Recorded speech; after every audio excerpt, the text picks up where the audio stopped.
Hi, my name is Ed Malsberg. Most people call me by Ed around here, but in other parts of the country I have other names.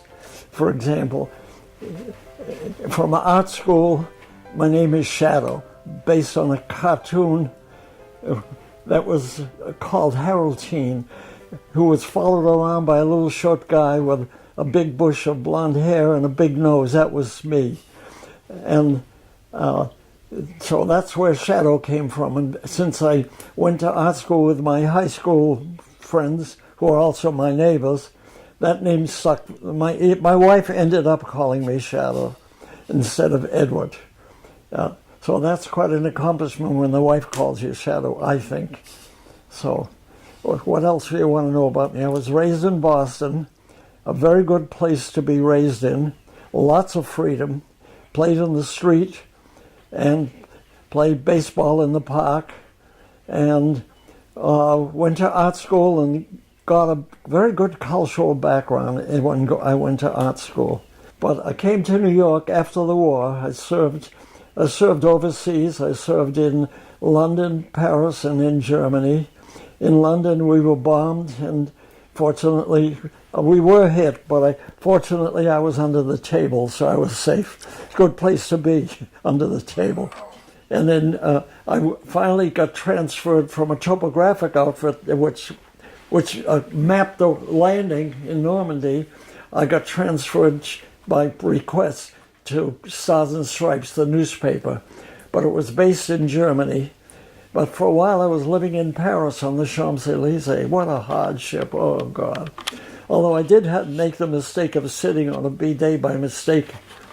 I got quite a surprise out of that.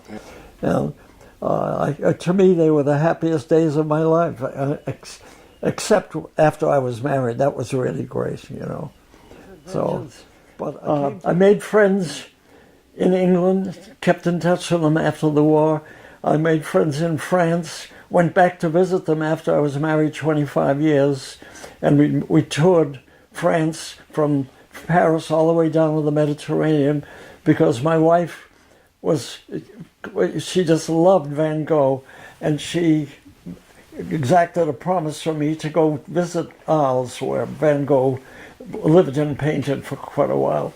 And anyway, we did stay in Arles for a while, and I was astonished that Arles is a Roman city. The houses that the Romans built is still occupied, and it's quite surprising. Anyway, we had a wonderful time in France, came back home, and I had to start making a living. And I called some of my army friends who were art directors, and they gave me work. And then the story goes on like that. Before that, before I met my wife, I lived with 3 other guys from art school in what we call Hell's Kitchen. It was a most wonderful time, We walked out, we had a dog that my wife conned me into buying, and we walked up 9th Avenue every night to try to see what the pubs had to offer. But that was a pretty elegant area for pubs. It was a lot of French restaurants. And then we moved to the village, the West Village, and we went every night to the White Horse Tavern, which was a hangout for Dylan Thomas. Only we didn't know who Dylan Thomas was at the time, but he was there. And it was run by a man called Ernie, who used to serve my dog liverwurst because he loved dogs. And we finally had our share of living in the village and decided that we ought to settle down. One of the art directors lived in Irvington, and he suggested I move to Westchester, which I did. Well, there's an estate up there, the Brandreth Estate, and I bought a building. After much time spent illustrating for major ad agencies, magazines, and book publishers, Ed engulfed himself in his fine art. For the past 35-40 years, he has been creating scenic works of art throughout the Northeast, concentrating on Westchester, especially Ossining, where he has lived since the 1960s. Primarily working in watercolors and pastels, Ed's work has been recognized with awards and honors and shared in many galleries, libraries, and art centers.